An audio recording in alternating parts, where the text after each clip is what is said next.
I don't know why this thing's so close. I gotta figure out a way to make it not so close, because it's not what we want. We don't want here, we want here.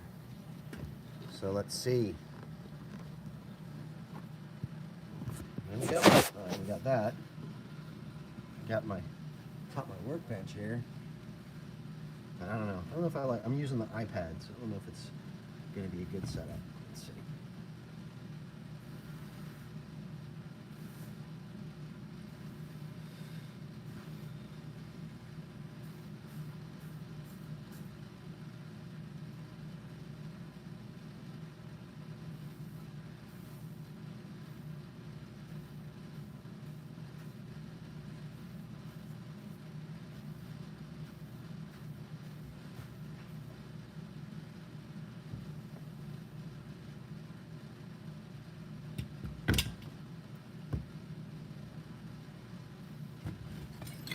There we go. There's some people.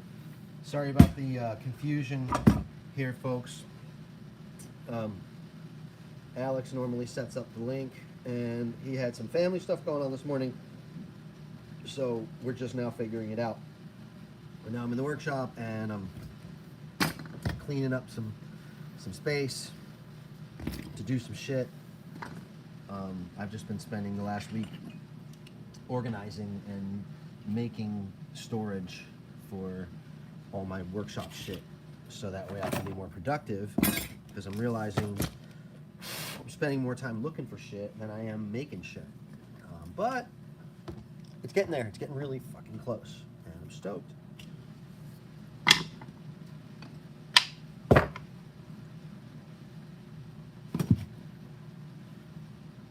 I mean, don't get me wrong, the shop's still a complete fucking disaster, but it's getting better. Just trying to find places to put everything. What's your preferred welding method? Let's see. And the perks you find with each. Hello. Preferred welding method. I don't do any welding. I do brazing. I use a torch. I use oxyacetylene torch. I would love to learn to weld. That's something that's on the agenda. Let's see if I can tilt this thing upward. There we go. All right. Well, a little bit more. Let's go that way. There we go. Tighten this guy up. All right, there we go. So, I'm not doing any welding. I've never learned to weld properly. I've done a few fairly successful welds with like a little wire feed guy. It's the first machines I ever made were done that way, and I never really figured out how to make them super clean. So I use a torch. I use a, I'll show you over this way. I'll tilt my device a little bit here, out of my face over there. See the torch setup over there? Right there, the oxyacetylene torch. That's how I make any frames that aren't any frames that start off as not a casting or a CNC frame. I'm making them. I'm cutting up chunks of material and putting them together with a torch. I usually use silver for the joints or brass. I'm not doing any welding, and as far as like the perks of each, I mean, with welding, clearly it's like, it's, you know, once you get set up, there's no cost to it really. There's, you know, you're like, you know, silver can be pretty expensive. Brass is pretty cheap, but silver can get pretty expensive, and you tend to go through a lot of it when you're brazing frames together with it. So that's one of the drawbacks of it. But I also find it pretty straightforward to use. It's kind of just like large scale soldering. So if you know how to make needles, you can sort of get the basic gist of how to put frames together.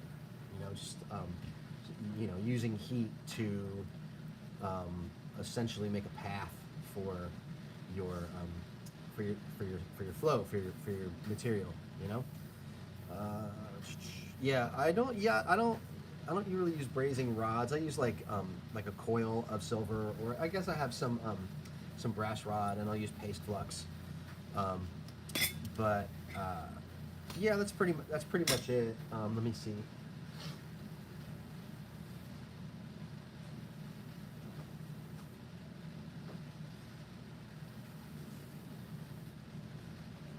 I use this stuff. It's my preferred flux. I've been using it for years. Let's see. It was 20 gauge springs. They're not really 20 gauge. It's 20 thousandths. 20 gauge would be pretty thick. This is 20 thousandths. I do use it. This is enough probably to last me the rest of my life. And you can make machines that run a little softer and faster using heavier springs. I know it sounds, I guess, sounds like it would be the opposite, but if you, can I back this thing up? Man, this camera's so close to my face. I want it to be like there, right? But it's all like here, and I want it to be here, right? Let's see. But yeah, 20 thousandths is great. 20 thousandths is awesome.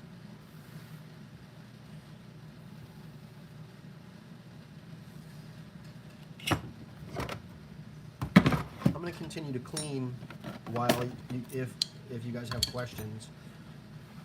So hopefully I can get some stuff done while we're hanging out here.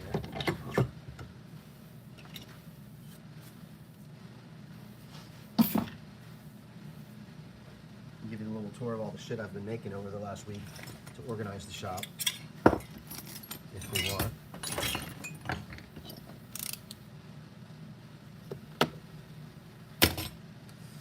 Any questions? Nothing so far. I need to put some kind of a notification thing to tell me when they pop up.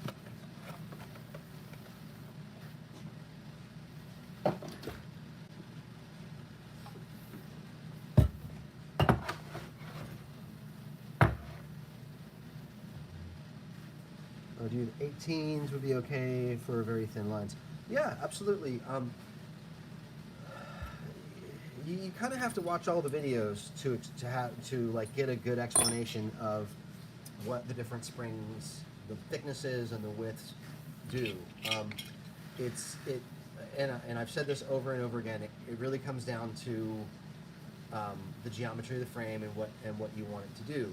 If if it's really short geometry, if you don't have a whole lot of room for a back spring, or if you don't have a whole lot of room for much of an armature bar, you can definitely make a machine that runs. I'm overcomplicating the explanation here.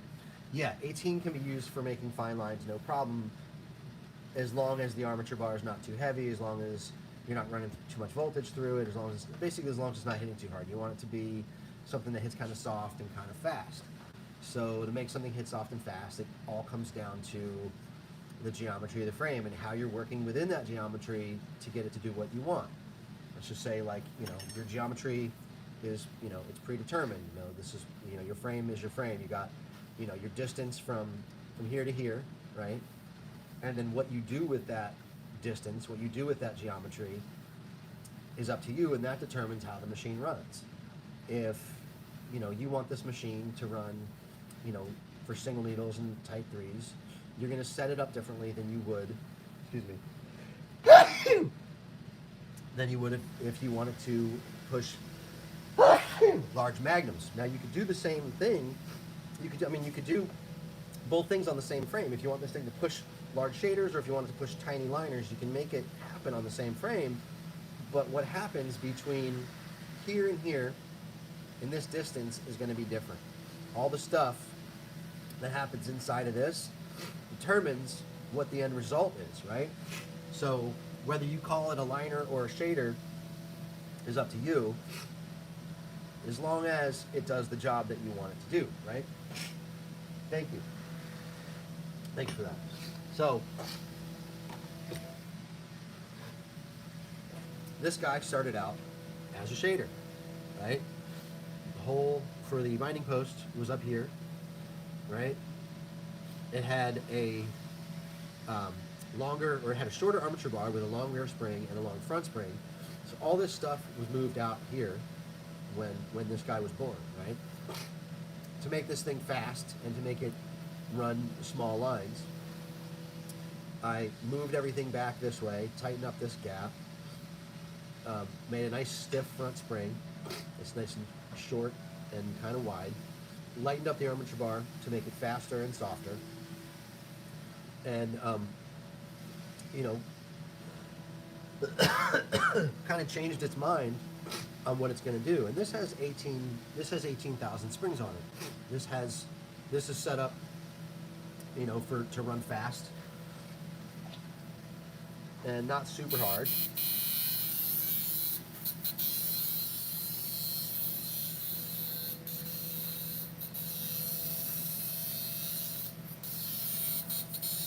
Probably sounds like hell over the internet, but you get the idea.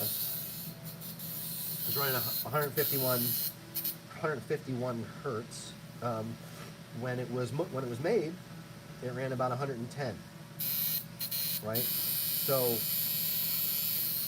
it's about what happens between here and here that determines what it's going to do. The combination of like the weight of the armature bar, the thickness of the springs, the width of the springs, and the amount of wire on the coils, the type of capacitor you're using, all that stuff in between, right?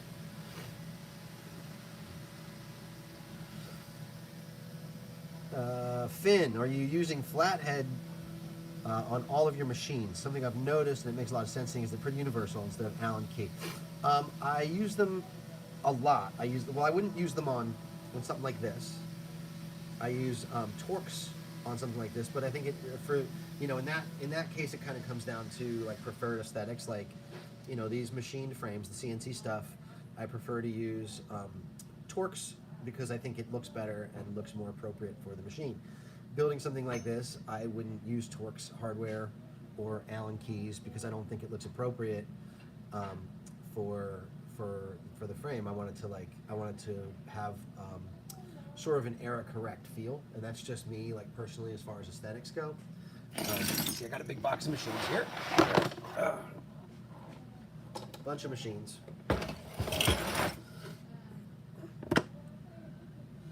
And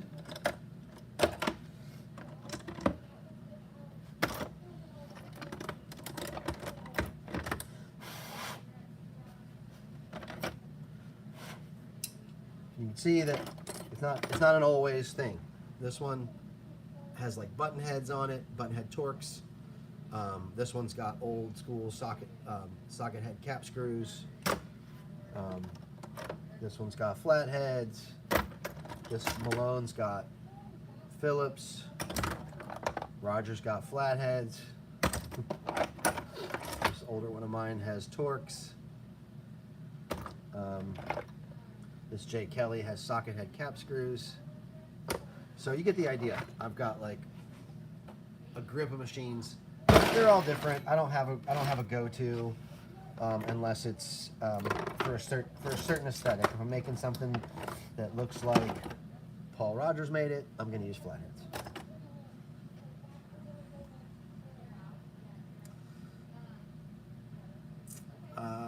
Let's see. Thank you. So let's just say spring thickness is basically a tool. Needs to be chosen depending on the rest of things that make a tattoo machine, and not to be taken alone. Too short will make exactly. So it's not a standalone component, right? It's one of the variables that kind of contributes to the formula, right? So if this distance is, for example, this shader, right? Let's just say we want this thing to run faster, okay? This thing has 18 thousandths spring on it.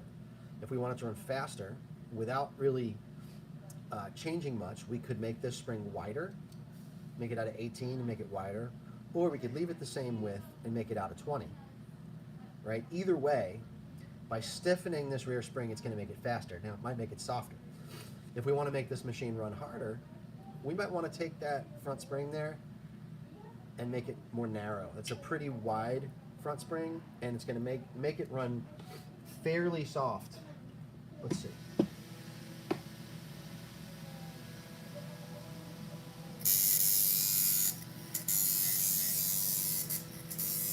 it's kind of high voltage. So it's got a bit of give, right?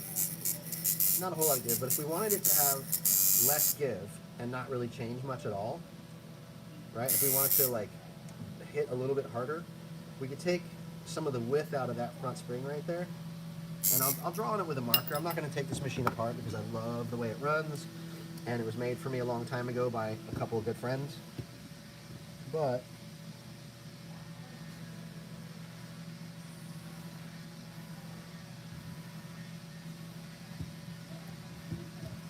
just to kind of show you what I'm talking about,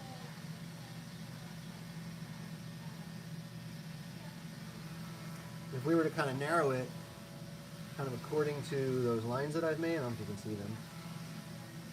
Can you see that? See that the green marker on there? If we were to make it closer to that profile, this machine would hit harder. Right? Another thing that's happening here is there's a little lift on that front spring there. That's making that front spring stiffer as well. So we could just remove that if we wanted to, and that would make it hit a little bit harder as well. But I don't want to fuck with this thing. It was made 23 years ago. It's never had new springs on it. It's been perfect the way it's been since it was made for me, and I love it the way it is. So I'm not going to fuck with it.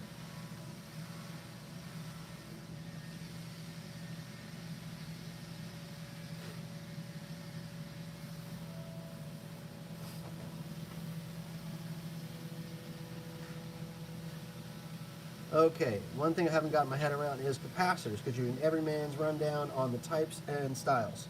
Okay, there's axial lead and there's radial lead, right? That's the first thing.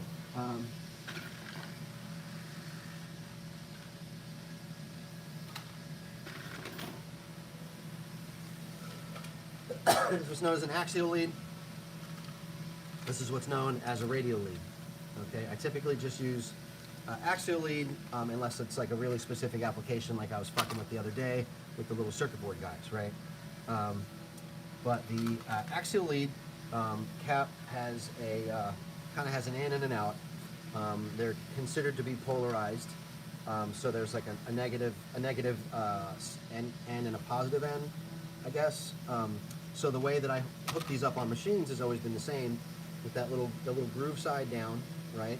And then when you hook your clip cord up to it, you've got a black side and a red side. Hey, what's up, Conkus? You got a black side and a red side, and you hook up to your, let's see.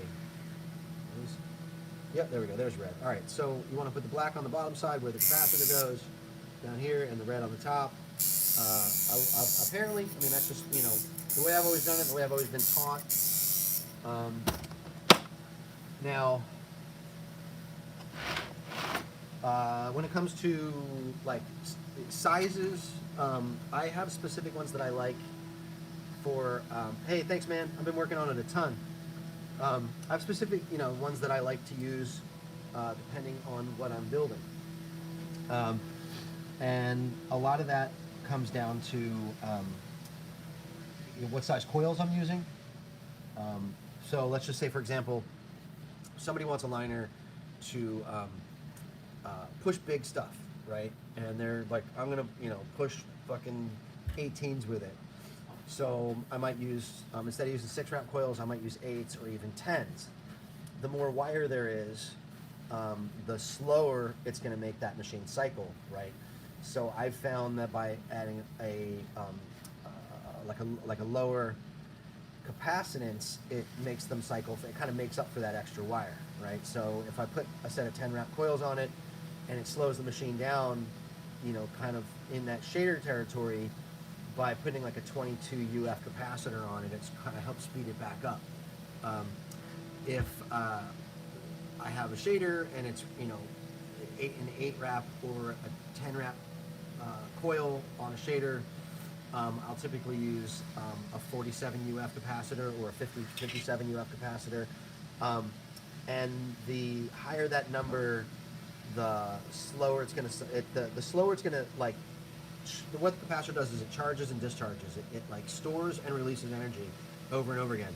And the way that works is there's like basically 2 layers of really, really thin foil, an inner layer and an outer layer. And in between those layers, there's this substance that sort of insulates them from one another, and the amount and type of material determines how quickly that energy transfers from one layer to the other layer and releases back and forth, right? So a capacitor with a higher rating means that there's more or denser insulation between those two layers of foil, right? So it's charging and discharging and charging and discharging over and over again, right? So this big old Sprague that's on this Paul Rogers machine, let's see, trying to see what the rating is on it without breaking it. This one says it's 50. Let's see if I have any. See if I have any other ones here. Here we go.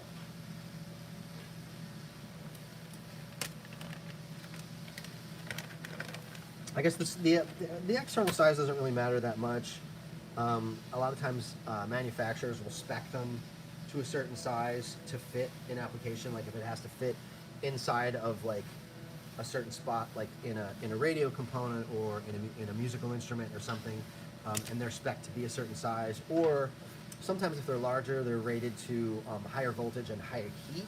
So sometimes the ones that are really tiny are only rated up to like maybe 15 volts or 20 volts or something, and they only withstand certain heat. Ones that are a little bit larger like this is a 22 UF 40 volt.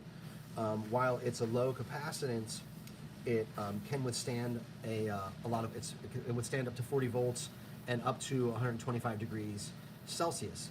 So this is there's sort of strengths and weaknesses with all of them, and there's sort of compromises with all of them, right? So you're either giving up some space or you're giving up some heat resistance. Like these little guys, this little 22, it's like a 22-25. It might only be good up to a certain temperature before it fails, right? And when I say fail, something like they'll sometimes heat up and literally explode, or sometimes that there's a liquid inside that will dry up and make it stop functioning. So when you have a machine that starts getting like a weird blue spark because the capacitor has failed, usually it's because the substance inside of it that lives between the layers of foil it's failed. So let me see if I can take one apart without exploding it, and that way we can just look at it and see what's on the inside, so you can see what I'm talking about. So this one is a 1 UF, so it's not really something. Maybe I will try. I'm gonna try it real quick before I get rid of it. I just want to see what it does. Actually, I'll just take one of the other ones apart because I don't want to take this one apart. I want to save it. Let me grab another one. Hang on. Let's see if I can get this thing apart without hurting myself, because I've been quite accident prone lately. I've sliced those guys open the other night and put a drill bit through my finger a couple days ago. And really trying to not fuck myself up every day. And I've been fucking myself up every day.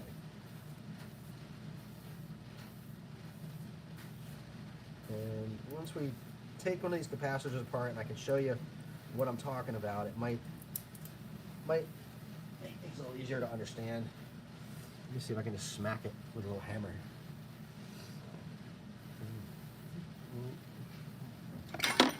Maybe I can get the end to pop off.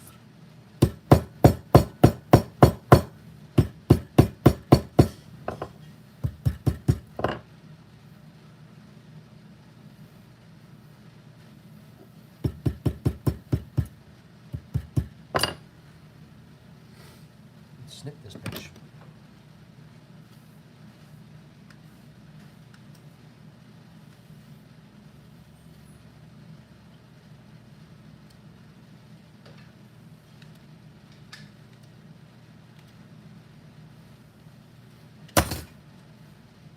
There we go. this little plug to come out.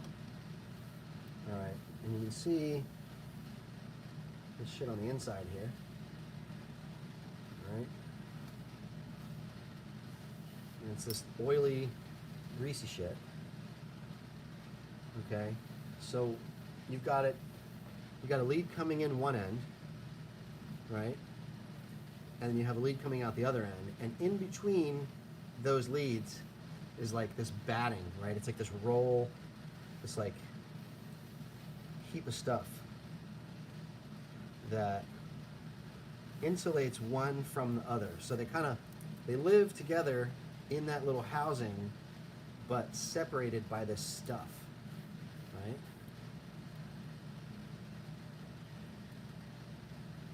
Okay, so here's the two pieces of foil.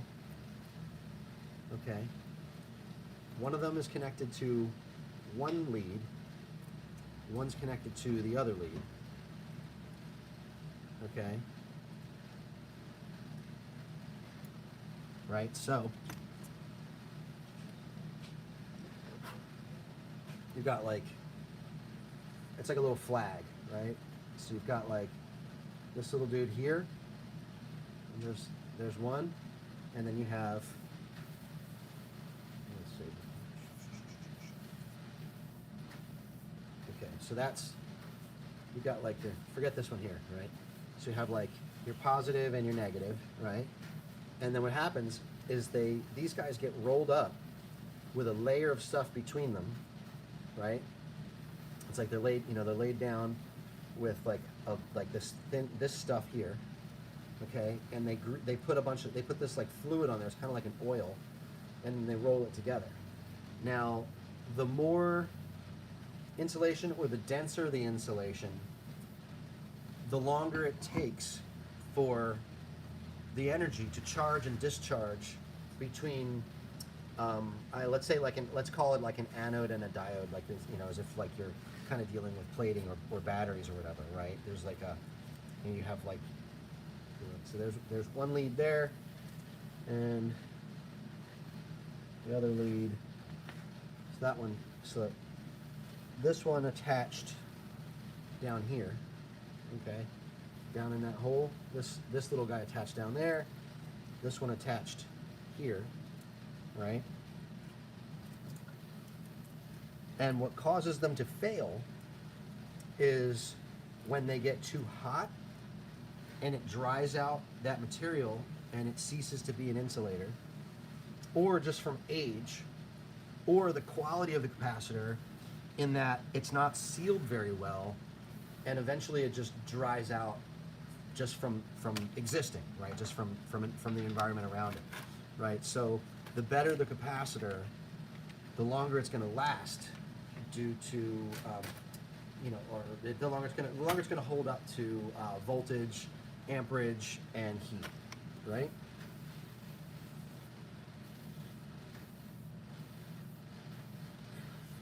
Okay, let's go back. All right, thanks, Sam. Thanks, Conkus. I'm pretty stoked about how it's starting to look. Give you a quick glimpse real quick what I got going on. I just started organizing the drill bits. I've got like huge box of them up here. There's all those drill bits up there. You can see where the direction's going. I've got just too much shit. So I finally figured out a place to put springs, like pre-cut spring there, and clamps and stuff. And there's like, I've been making things to kind of store everything. So everything will have its home eventually, even the whiskey, right? And then there's all that shit there, and a place for tape to happen, and soldering and all that stuff. And I'm eventually doing the entire shop. And Wednesday, that thing's getting a new home, and I'm getting a smaller one so I could just have something that works better for binding posts and shit like that. But you get the idea. It's getting there. Hang on a second though. Let's see. All right. Let's go back here. What do you think about low speed shaders that run 80 hertz loaded? I said it's really okay. So if you prefer 100 to 80, then that's what works for you. I think it's really like, and I've talked about this a lot in the videos, it comes down to how you move your hand. If you move your hand fast, if you move your hand slow, if like what part of the body you're working on, you know, working on like a collarbone versus the inside of the arm versus like the ribs versus the thigh. It's all gonna be different stuff, and you're gonna want something that works better for you to cause the least trauma to the skin. Personally, I like a machine that runs loaded for, you know, shader. If I'm packing color, I like a shader to run loaded around right around 90. 80 is a bit slow for me, but if I was working on, you know, someone's collarbones or something, or like, you know, a really delicate spot, I might want something that runs a little bit slower. You know, I just want to make sure that every time I hit the skin, it's with a very deliberate intent, and it's going to put pigment there every single time I'm touching them with it. You know, give me a second. I'm gonna try to find my charger here. There we go. Plug this guy in. All right, let's see. There we go. All right, let's see. So anyway, to answer your question about low-speed shaders, it's personal preference. I mean, the thing is that if someone say this is better or this is worse or whatever, it doesn't matter, because it's not you that's doing the tattoo. It's you're the only one that can say what's better or what's not better. Finn, thank you, brother. I suppose it's similar to springs with different adjustments in the way of minor adjustments of a few factors will affect how it all works together. Exactly. These are all just variables, and these are all just like, I'm just trying to offer different ways to think about all the variables that there are, because, you know, like, there's this, you know, for some reason there are these, like, people think that there are these rules, like you got to use, you know, I think it started with like the Spalding and Rogers A to Z, where it's like nickel shader, dime liner, and that's the rule, right? And I spoke with somebody the other day who I haven't talked to in over 20 years, and she was talking about adjusting her machines, and she's like nickel shader, dime liner, right? And I'm like, fuck, man, there's so many other variables that come into play, that's like such an overly simplified view of how to make it work for yourself. And I didn't really start to think like kind of outside the box in that way until, I guess it was about, you know, 20 years ago or so. I was at a convention in Berlin, I think. You know, I was watching Paul Booth tattoo somebody, and he was doing black and gray on a guy, and he was using a Mickey Sharp's microdial as basically a liner. He was, you know, it was like a super fast liner, and he's doing black and gray shading with it. And I was like, holy fucking shit, it makes so much sense that you would do that. And I really started giving that a lot more thought at that point, and realized that there's no right way, there's no wrong way. It's just like what works for you, and how you become confident enough to like tear your shit apart and figure out what works for you, and not worry so much about like what the rules are, because they're really the rules don't matter if the thing works. You know, somebody might say like, I can't get this machine to sound this way. Well, how does it tattoo? And they're like, well, tattoo's fine. Well, then what? It doesn't matter what it sounds like if it sounds fine. Or like, you know, somebody says, you know, the meter says this, and I'm like, well, how does it tattoo? And they say, tattoo's fucking great. We'll cover the fucking screen on the meter with tape, and your machine is fixed. So there's no like, this is how you do it. It's, these are the different ways to think about how you get it to work for you.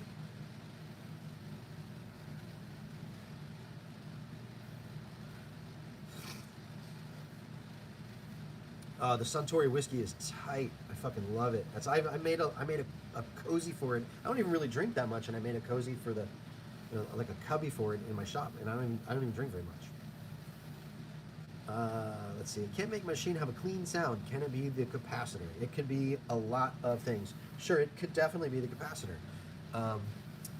It could be, you know, we've talked about air gaps in previous videos, where the you know, all the surfaces that made up aren't quite tight enough. And one thing I did notice, I was putting some parts away the other day, and I found some armature bars that I haven't used in a long time, and I remembered why I didn't use them. And I will show you. So we can find one of them. Here we go. So this is a problem with that will cause machine chatter, and I found all these old armature bars that I don't use anymore. Now, these guys are the same length, right? But I'm going to be way more prone to use this one instead of this one, because see this hole here? It's too far inboard, right? So what that does is it causes chatter where there doesn't need to be any chatter, right? Because it's hard to get the spring tightened all the way down against the edge of the armature bar if the hole's all the way up here. So that's why this hole is moved back further, right? So any of these old armature bars that I've got where the hole is so far inboard, I'm probably going to take some material off that back edge in order to be able to use them. I'm not going to use them with that hole where they are. And that's why they ended up in this box of stuff that I don't use anymore. So, to answer your question about, and I'm not trying to ramble, to answer your question about why a machine might not sound right, that's one of the places to look. And without seeing it, it's really hard to tell. You know, it's like how long is a piece of string, or how much does a tattoo cost? Man. So, let's see, if on your frame, here's a good example, this old Mike Malone, this is a Malone built on one of my old frames. You can see that this hole is really far back from this edge. So he's got this coin all the way up here to hold that down. Whereas on my more recent frames, they're always in the same spot. They're way closer. When I first started making frames, I didn't know that much about that stuff. I didn't know that it had to be a certain amount from that edge in order to eliminate that chatter. So these days, they're pretty much always in that same spot, right? Compared to, this is from, this is 23 years ago. It was moved further back, and I really wasn't aware of the excess chatter or hassle that would give us. So my point is about, what's going to make a machine sound shitty is it could be a lot of things. It could totally be the capacitor, but it could also be where the holes are located on your parts or on your frame, or if your washer is upside down, or if your armature bar is not hitting flat. There's a lot of stuff. Let's see. So that was for Juan, and I'm sorry to not answer your question directly, but I think that there's a lot to look at, Josh Rollins, have a brass machine so loud it kills my ears. Pitch is too high. Is there any way to dampen the sound? Yeah.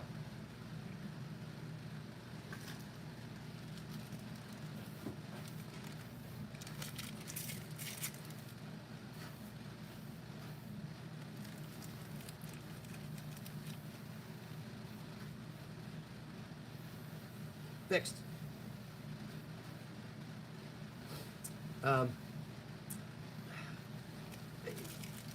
You know what, man? Brass usually will dampen the sound on its brand. Brass is usually going to resonate less than something steel or iron or aluminum. It's definitely going to typically dampen the sound, like brass. That's why I've always preferred brass, because it's usually not quieter, but less noisy, right? I guess I wish I could see it, because then I'd be able to tell you if the frame is thin, maybe put a little support here from your spring shelf to the bottom. That might help. I guess if you want to, Josh, if you want to send me some pictures of it, you have my number. You can text me photos or send to me on Instagram, either way, and I'll see if I can offer some suggestions to make it not sound shitty. Daniel Graham, is there any difference between copper, brass, steel binding posts? Does it affect performance of the machine regarding the electric current? Not that I have found. I have used aluminum ones, I've used brass ones, I've used steel ones, and I've found absolutely no difference other than the weight. I mean, and you know, even using aluminum binding posts. I think it's personal preference, and I don't think that there's any. I don't think there's any benefit to one or another. Brass is typically more expensive material, but it is cheaper to machine because it's softer. Man, this thing is fucking good.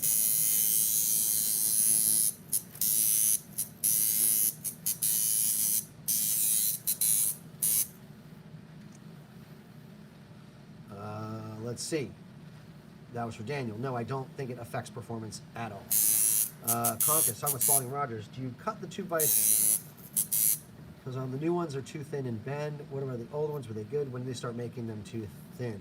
I cut all of the vices, whether it's an old one or a new one.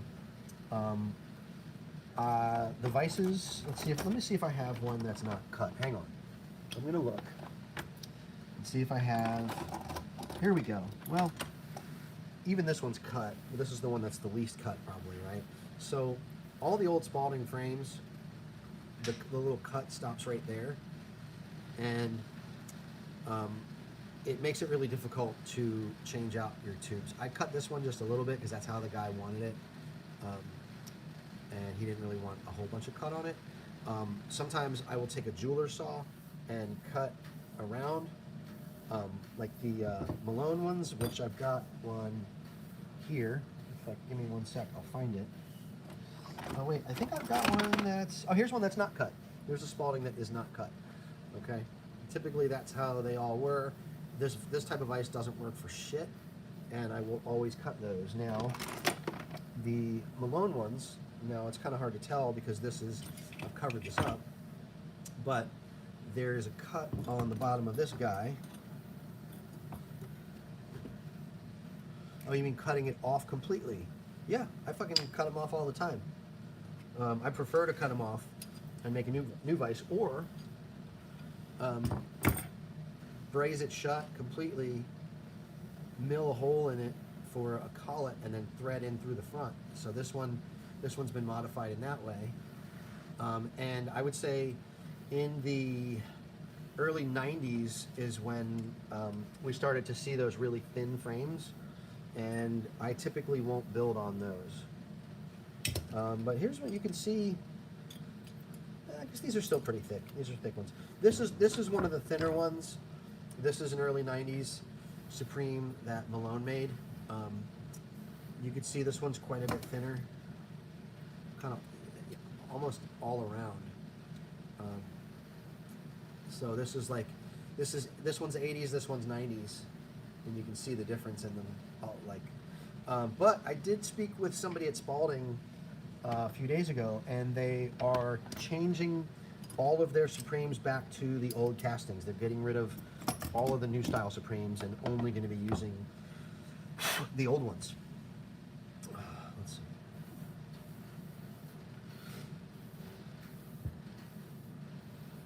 Let's see.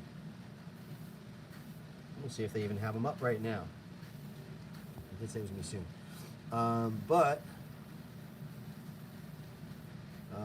Let's see.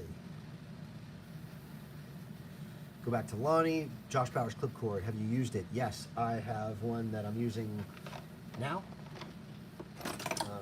I like it a lot. And I have another one as a backup, just in case. And they are currently my favorite clipcord. The Bowers is dope. Let's see. Tattoo machines. Let's see if they have them in yet. Machine frames. Unplated old style Supreme.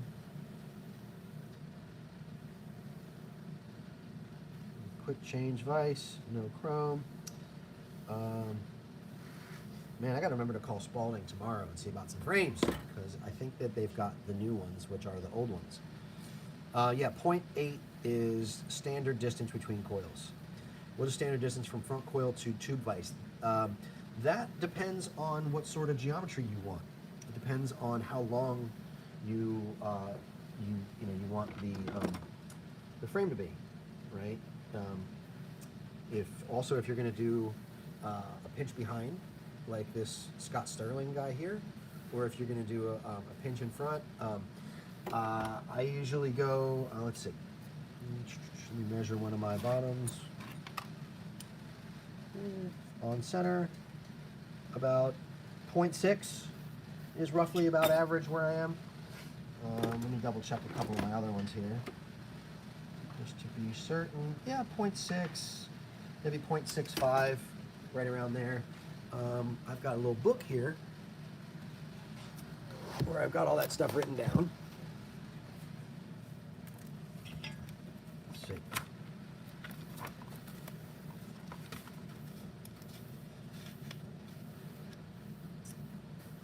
Yeah, 0.6, 0.590. 0.590 to 0.65, depending on what sort of geometry.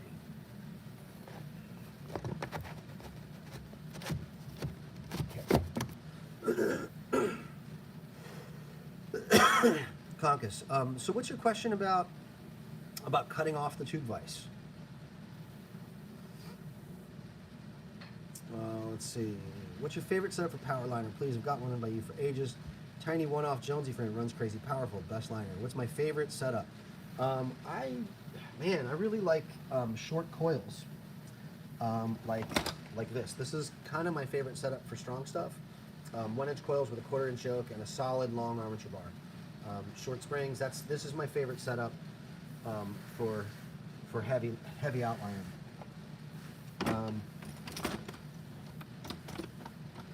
See if I have anything else that fits, that's sort of right around in there. No, I think like that's pretty much, if I'm doing big outlines, that's kind of what I want. If I'm doing like kind of medium stuff, I go for something more like this. I'm not really using 6-wrap coils anymore,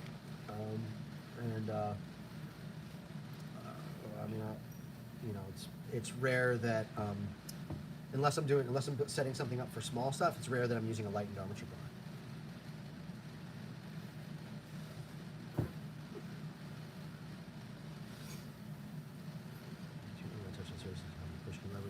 Okay, so Conkus.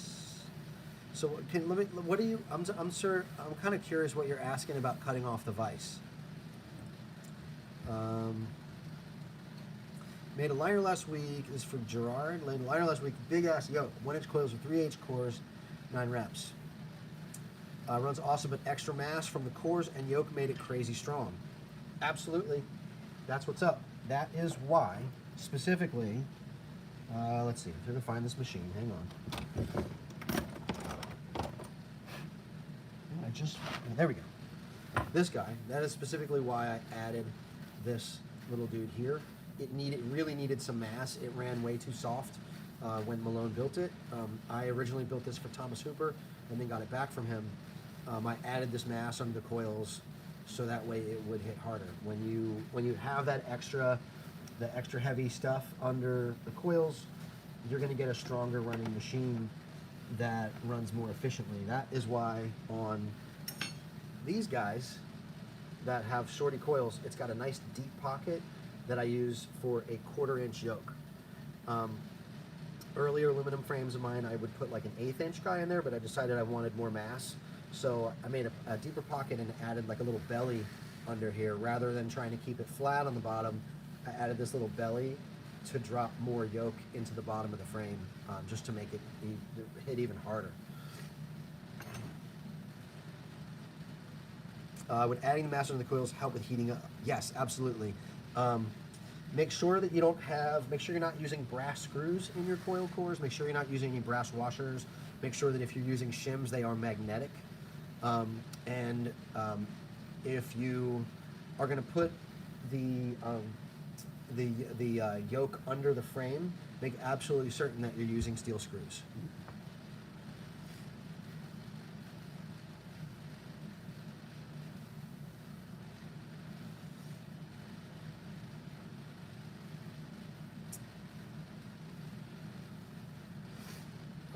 Conkus, I'm going to go back to your question about penetration.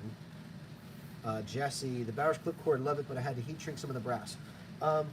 Yeah, I could see that being a thing.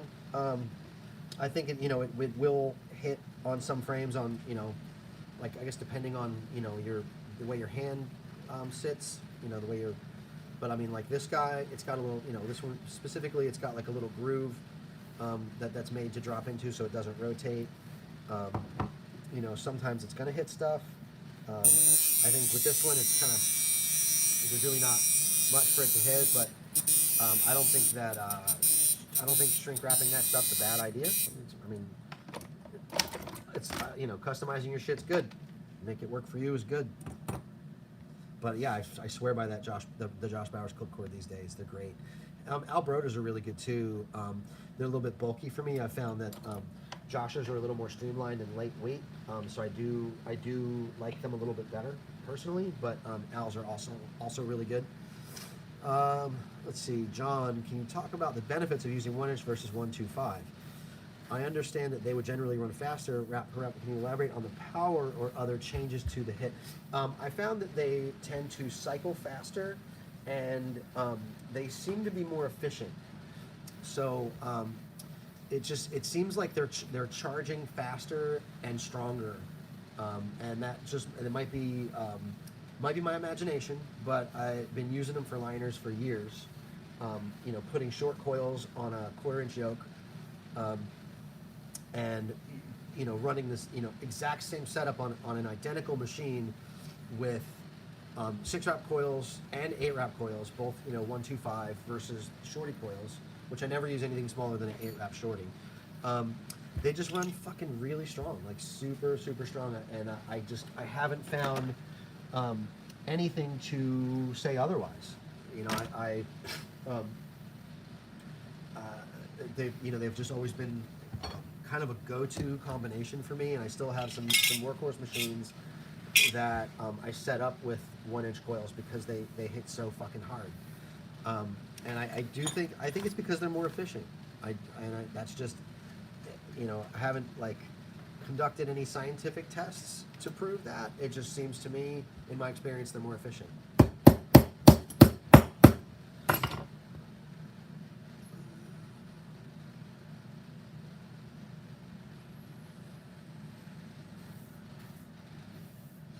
So adding yoke, SR, adding a yoke on the frame under the coils or bottom of the base will add some power, and never use brass screws on coils. Yes, in theory, if your frame's not too thick and the mass isn't so far away from the coils to where it's not really going to get a chance to do anything, then yes, adding some mass under the coils will make it hit harder and presumably on lower volts.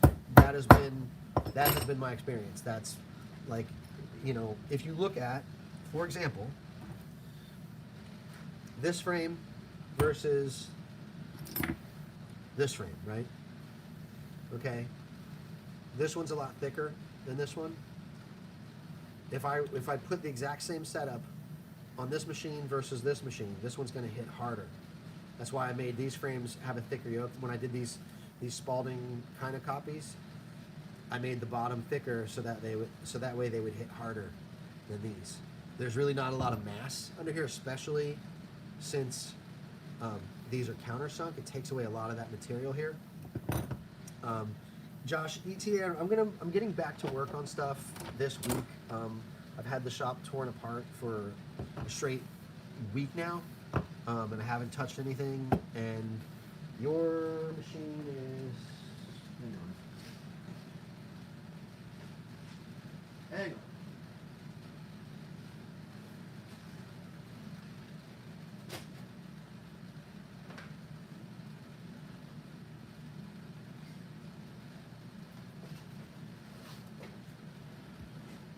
Josh Rollins, let's see. I got you right here. Let's see. I'm gonna open it and see what's supposed to happen to it. Oh, this was the rebuild guy, right? And you needs a new vice sleeve.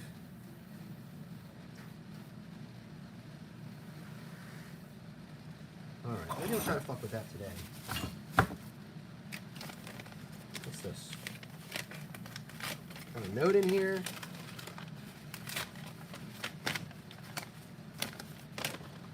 Vice repair, replace her spring, give it some flavor. I like how you wrote this in cursive. It's nice. Oh, and let's see, we got a return label. Yeah, see, there we go. All right. Cord rolls because it's super lightweight. Yeah, that cord's amazing. I love it. Clarify, we say the geometry is the triangle that's made from the spring shelf to nipple to contact screw. Not exactly. When I talk about the geometry, I mean, I wouldn't say that it's necessarily like this triangle. It's sort of like, yeah, I mean, I guess it's, you know, it's the distance between here and here, right?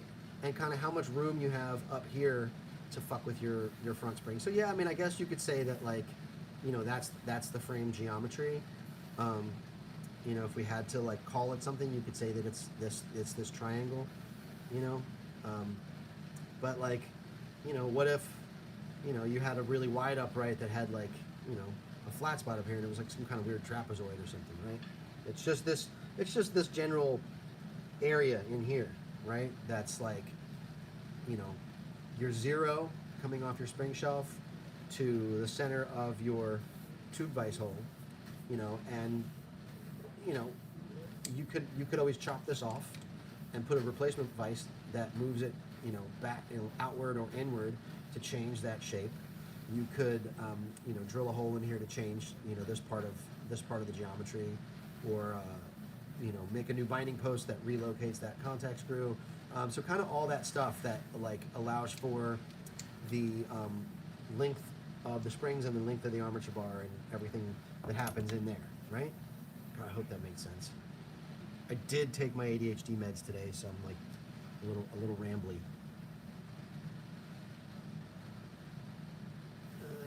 You know where the magnetic force is in the coils? Does it hang out on the ends or in the middle?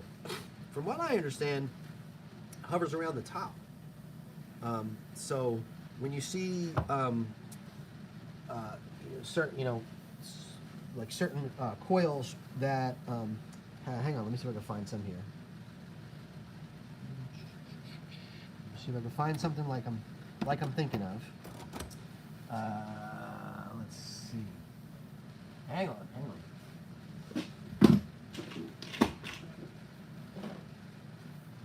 Here we go.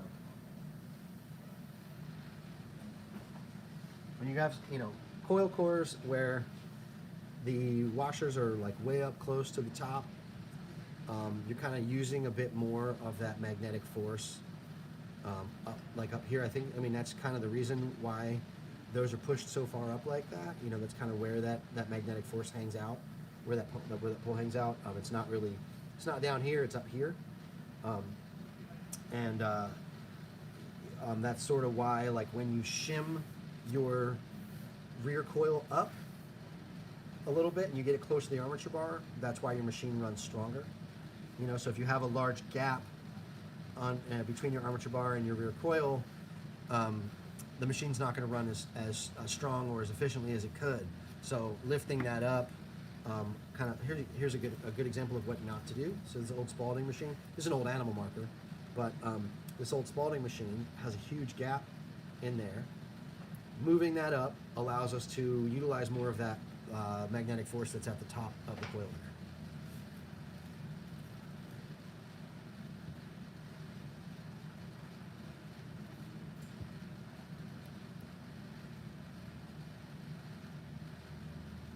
Okay, and if I was wondering if, this is for Conkus. I actually have it here. Wait, hold on a second. Tube vise thing.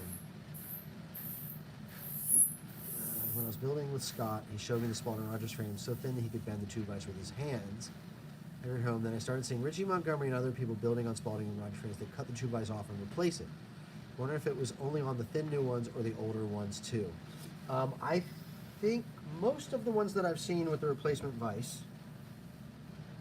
And you know what? Because I think I saw some of the Rogers ones.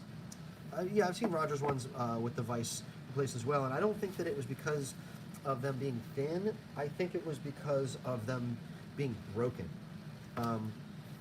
Or just not very functional. A lot of times, you know, the vices that like this that didn't work really well would get modified and then broken if they weren't modified properly. Sometimes people would cut them out this way and they would break off from somebody tightening them without a tube in them. So I don't think that the vices were replaced because the bottoms were so thin. I think it was just because the vices didn't work very well. Me personally, when I've built those, I have cut the vices off to add more material under the bottom and to add a more functional vise for, you know, a couple reasons. One, because the thing's so thin, and because the original vices didn't function very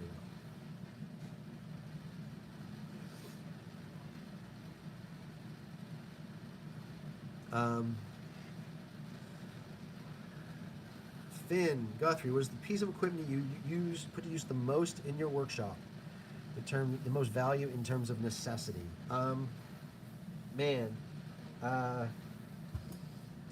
Personally, probably my torch. Probably the oxyacetylene torch, or the mill back there, or the drill. I don't know. I guess kind of everything. I use the mill constantly. I mean, I guess the mill, I could use it as a drill press as well if I needed to. But I don't know, man. I feel like the torch is, excuse me, the torch is probably the one that I use the most. I use it to make a lot of shit. Frames, thumb screws, armature bars, all sorts of shit. Do you wrap your own coils much nowadays? You just have so many you don't need to, and preferred coils, certain builders. I don't wrap coils very much at all anymore. I've just never really been that great at it. They just always come out a little bit messier than I want. Some of them I get from Workhorse, some of them I get from Spalding. The last time I got coils from Spalding, they made some specifically for me a certain way that they were nice enough to do, like kind of by request. I was really stoked and surprised that they did that for me. I'm going to be teaching my son to do it really soon, so he'll be making coils for me and probably a couple of other builders. You know, once again, I'll have that in-house. But let me think. Jay Kelly has really good coils. The dude Brian that took over Philadelphia Eddy Supply, he makes really good coils that are a lot like the old Dwyer coils. I got like Workhorse, Spalding. It kind of depends on what I'm building. You know, if I'm building stuff that's like sort of Rogers-esque, like Rogers reproduction sort of stuff, I get coils from Spalding. And now that I've gotten a ton of stuff from them, they'll make them however I want them. So that's pretty cool and nice of them to do that for me. Hope that answers your question. You have a simple machine that cuts out times when the cooker rotates. What could be causing this? That Keegan, it's what's causing that is a loss of a connection. You know, it could be the clip cord or it could be the machine. When your cord rotates, when you're this one's not doing it. Let me see if I can find. I'm trying to find one that'll cut out. I think this Josh Bowers clip cord is not going to cut out, right? Okay. So, for example, this is cutting out on this guy here, right?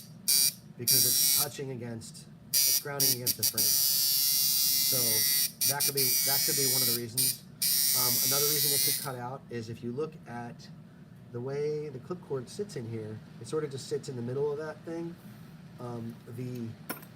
The binding post isn't very deep there, that you can see the screw comes almost all the way up to the top, right? So if I were to take this screw out, I guess it is recessed in here, so it's sunken in quite a bit. I didn't make this machine. It is super nice, but I didn't make this one, and if I did, I would maybe just make this a little deeper for the cord to sit in, because what's happening is it barely sits in there, right? And it doesn't go in deep enough to really click in. So personally, I would put a shorter screw in there, and then maybe even file a little notch in this so the clip cord doesn't rotate as much. If you look at, let's see, hang on. This dude, for example, this is the way that Malone used to do these, is he would saw a little groove in there, right? So that way the cord sits in there and it can't rotate. It just sticks.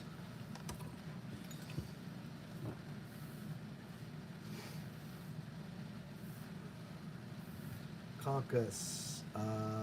I saw you talking on another video about this machine that was set up to penetrate the skin only by touching the surface instead of having to push. Can you elaborate a bit about the topic? Yeah, that's how I try to set up all of my liners, where you're just like, you're just working off the tips. You're not pushing against the tube. So I'm gonna use the back of Josh's note here.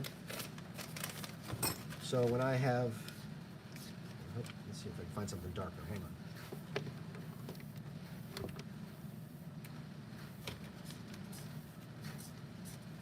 So when my machine is set up, this is going to be a tube and a needle here, right? When my machine is set up and I've got, when it's at rest, this is exaggerated because it's a drawing. I have some, quite a bit of needle hanging out,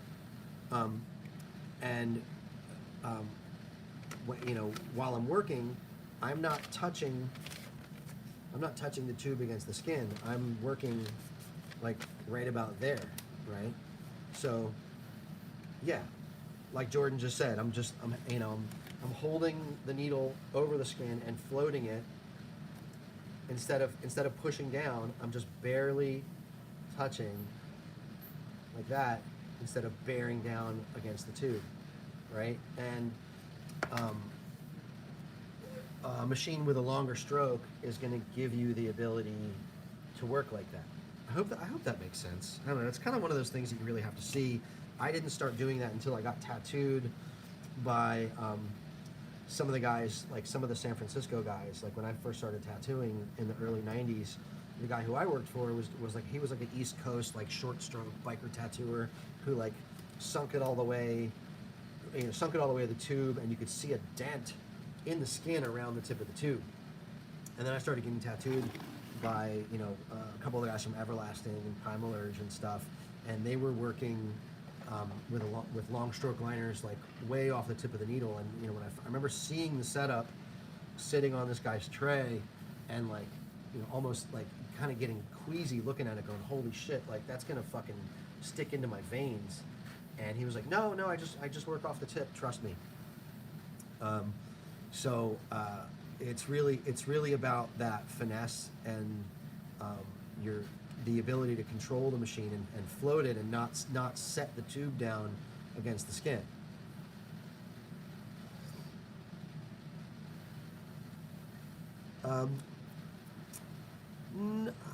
Yeah, I mean, you probably do need it to hit a little hard, and I mean, I guess it depends on the size of the needle grouping, right? So, yeah, what Jordan said, it's all right. Think about it like a bed of nails. Okay, you lay on a bed of nails, they don't penetrate you. They just like you float on the surface of it. Now, if somebody came and kicked you in the chest really hard, some of those nails would stick into you. But if you laid on one nail, it would go through you, right? So that's kind of how you have to look at needle groupings when you're tattooing.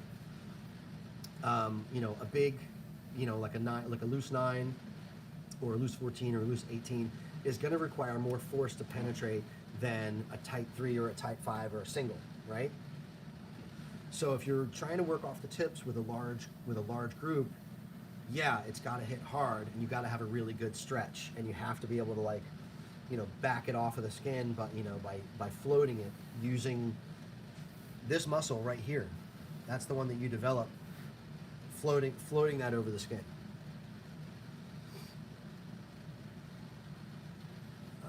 Let's see. Jesse, for longer stroke lining like that, how long of a stroke is best, especially to get good ink flow? Ooh, man, let me see. Let me see if I can, like, millimeter it.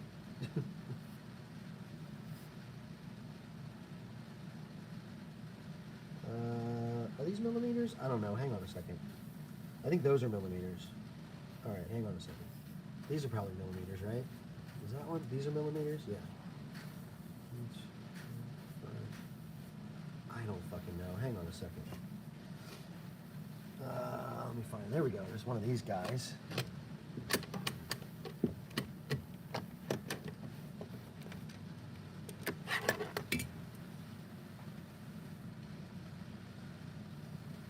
Exactly. Pinstriping, pinky trick. Exactly. And outlining is very much like pinstriping technique, where you're setting it down, dragging it, and then lifting it up out of the skin or off of the surface to kind of draw the tip of the needle out of the skin, or draw the tip of the brush off the surface. It's very similar, like he was just saying. Let's see. Yeah. So that would be 10 millimeters, right? So I want to say, like, if I had to guess, 5 to 6 millimeters of stroke, probably, like that. If we're talking about, like, long stuff. Now, that doesn't mean 5 to 6 millimeters of gap, because your gap, for me, on a liner is further back than this right here, right? So you have, like, this sort of, like, arc, right? So if there's your surface of your coils, right, and there's the armature bar is there, right? There's your arc is here.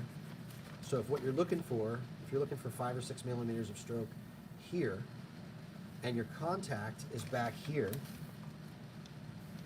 right? So let's just say your spring is there, and your contact's there.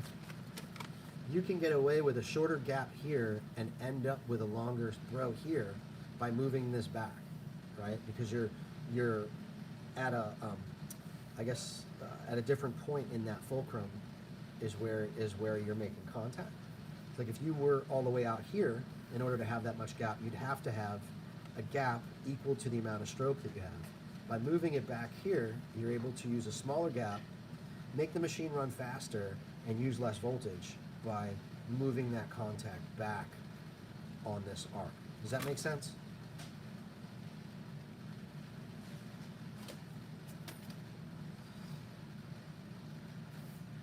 Yeah, that's about, I do about the same, Jordan.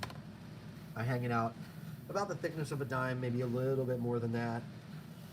The thickness of a nickel, just hanging out a little bit, just mainly so I can see it. My eyes just aren't really that good, and being able to see the needle was the main reason I started tattooing that way. What was the most crucial point to make it hit hard for big groupings, in your opinion, coils or springs? It depends on the geometry of the frame, right? Like, I hate to keep going around and like having the same answer, right? It really depends on the geometry of the frame. It depends on the weight of the armature bar. It depends on the speed of your hand and how much you how much stretch you create with your stretching hand, right? So there's so many variables that would contribute to, like, what's the most important part. What's most important, I think, is understanding how to achieve the force, that velocity that you desire, right? There's no, like, right, okay, Dodds or Shanks hit hard as hell, super tall coils, right? And you see that their coil washers are all the way up to the armature bar. Also, I haven't taken apart one of Joel Dodd's, but I've seen Shanks taken apart and I've seen that the wire is thicker. I don't know, just maybe the one that I saw. I might be other ones, but from what I saw, it had either 23 or 22 gauge wire. It wasn't 24. So I think if you're going to make something that hits really hard, you could get away with putting some larger wire on it and kind of create another variable that helps to that end. What will happen when those coil cores flat out? I don't know. You mean like when the armature bar starts hitting the washer? Oh, the armature bar is Supreme. What was the wire covering called? Love that look. Hate the standard shrink tubing look. Josh, let me look real quick and see if I can find out what you're talking about. Hang on. The orange machine.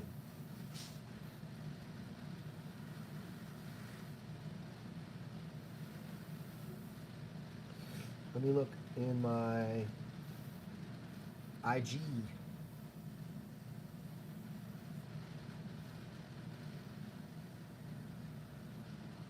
Come on, that stuff. That is just wire insulation. Juan gave me a bunch of it. It's this stuff. It's got like a cloth. It's got like a fiber kind of situation woven into it. He gets like, I don't know, a bunch. He buys like thousands of feet of it. I think. I think it's just called wire insulation, wire covering. He gave me a bunch. I haven't had to buy it in a long time, but I am running out. So Workhorse is sending me a big spool of it. Just wire covering.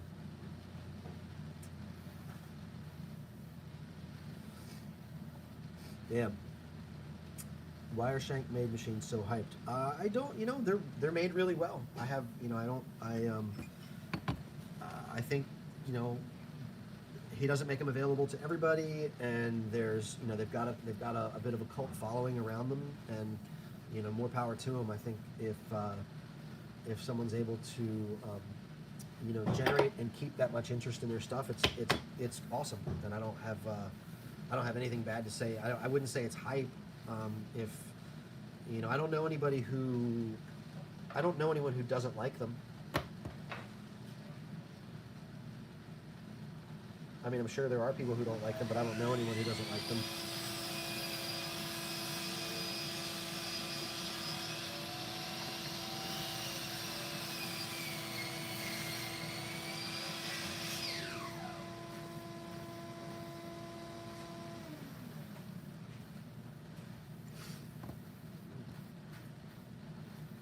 It takes a week to build one. I mean, that's quite possible. I don't know. I've never watched the dude's process. I don't have anything to say about it at all. Again, more power to him.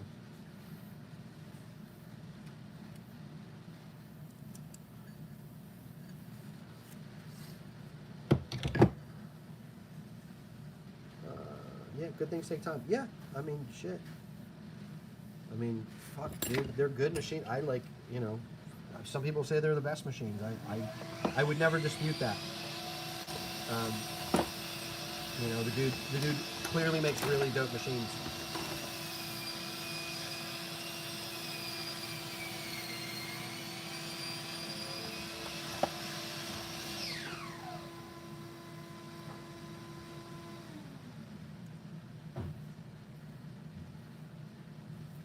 No, I didn't take it in a bad way. I think that when people, use the word hype, it has like a negative connotation, as if to suggest that maybe like, the excitement is for no reason. You know what I mean? But I think that the interest in his stuff is really valid. He makes great fucking machines. So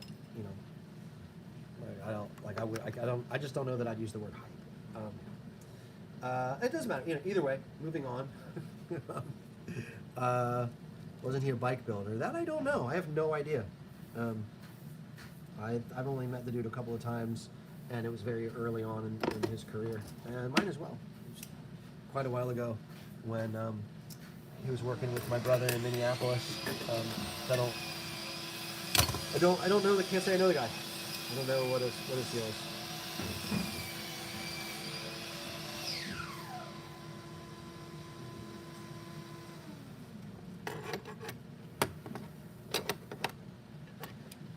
Come on. There we go.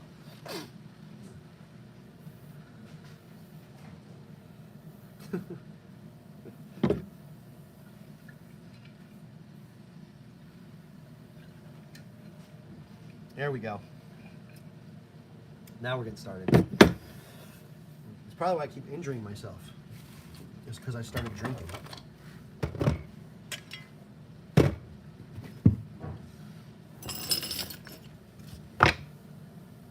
All right.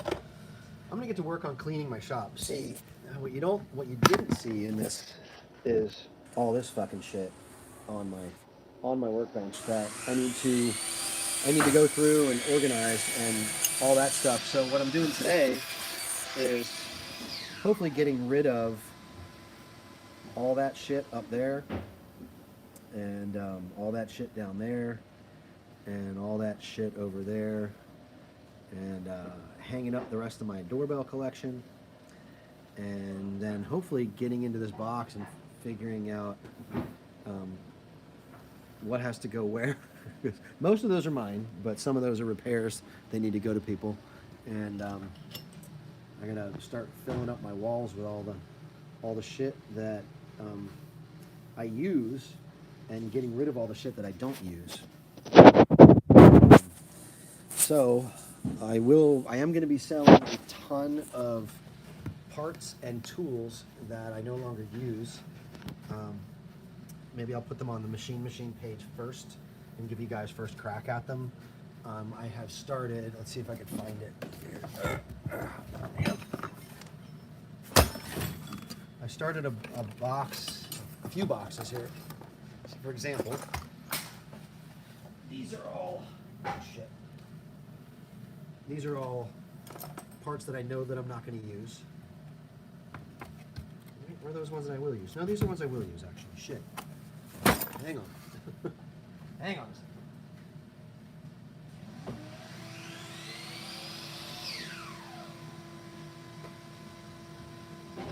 I should hang it from the trash. Okay, for example, I have like all these armature bars and binding posts and shit like that.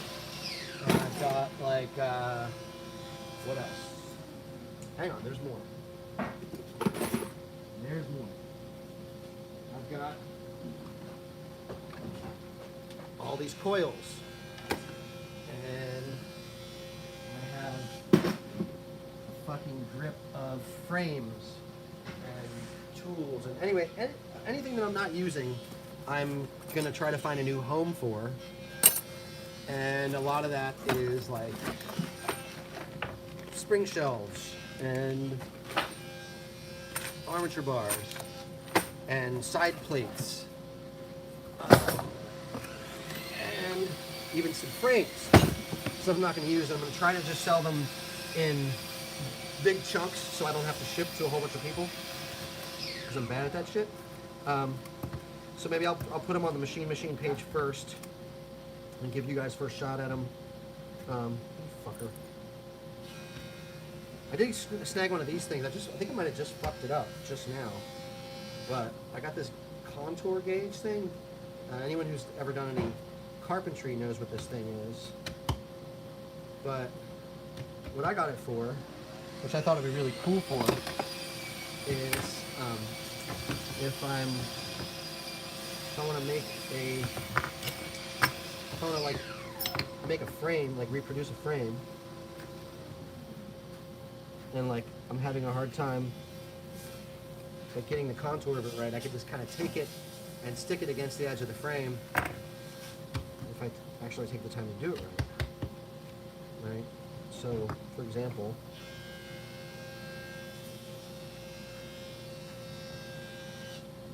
I can reproduce the back edge of that frame exactly with this little dude.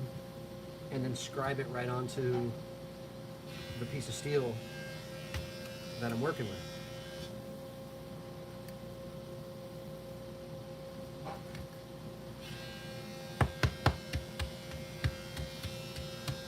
You missed pretty much everything. I'm getting ready to get off here in a second. I'm fucking with this contour gauge thing that I bought, but I fucked it up. I just dropped it and fucked up all the little pins. It reminds me of those things that they used to sell in the mall that you'd stick to your face and it would like trace your face. They were like in the mall kiosks, right? But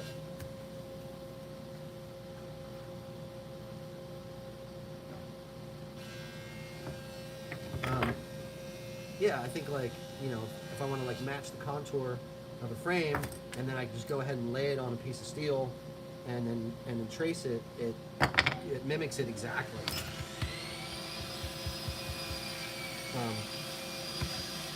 You know, typically it's used for like matching up, like if you have a piece of molding or something in your house, right?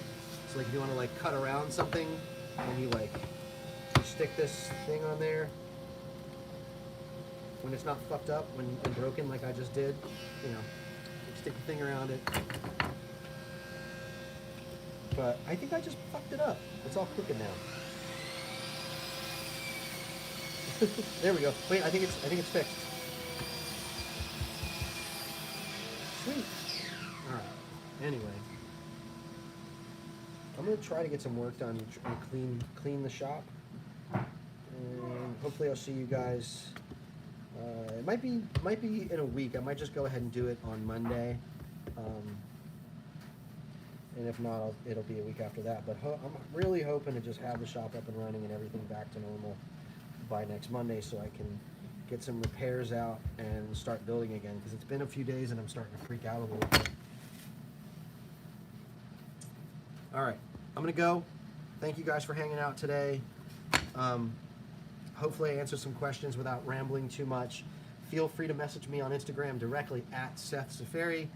Don't bother doing it through the Machine Instagram page. I don't check those DMs. Send them to my page. If you have specific questions about the way a machine's running, send me a video. And it's okay to DM me on Instagram about that stuff. It's just when it comes, I just don't like taking machine requests or orders through DMs because it's really easy to lose them, and I end up forgetting who I owe what to, and email is just much easier to keep track of. So if you want a machine, or you know, like have questions about getting a machine, email me. Use the button on my Instagram. And if you have direct questions about the way a machine's running, and you want to send me a video or pictures, that's the best way to do it. Just send me a direct message. And I will get back to you. If I don't get back to you right away, don't worry. It's because I'm doing a million things, but I will get back to you. All right. Thank you. I don't know where the fuck. All right. Bye. I'm gonna go. I fucking hate this thing. How do I get off?